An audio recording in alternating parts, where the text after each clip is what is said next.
So, sa mga oras nga po pala yan, papakita ko po yung cut.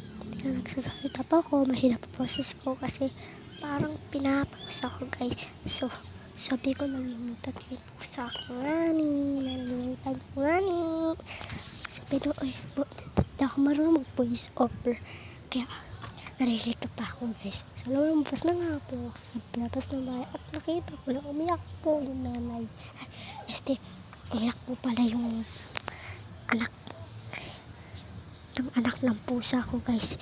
So, anak ko yung nanay nila. So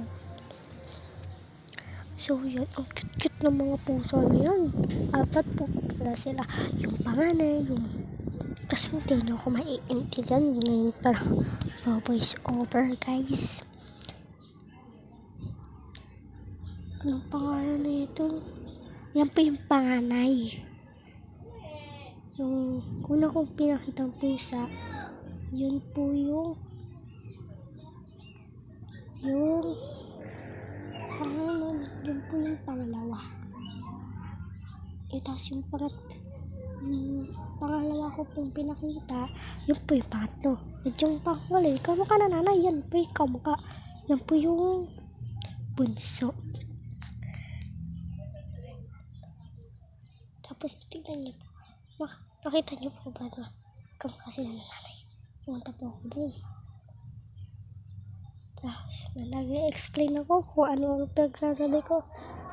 Wala po kasi sila kahapon. And ngayon sila pumalik.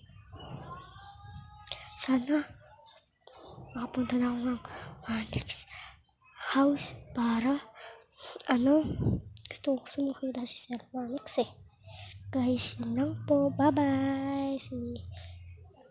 Tsaka may sasabihin po pala bago ako.